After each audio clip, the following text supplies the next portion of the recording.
Mr. Xiao Xiao! Mr. Xiao. Sarap, sarap!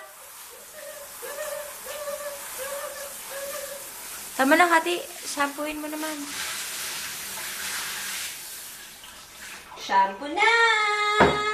Shampooation. Bango-bango! Gam. Bango, wild berries.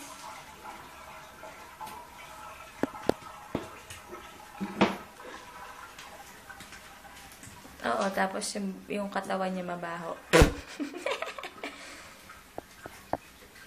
Parang ano, may nag-i-emit ang aso ng mabahong balat, no?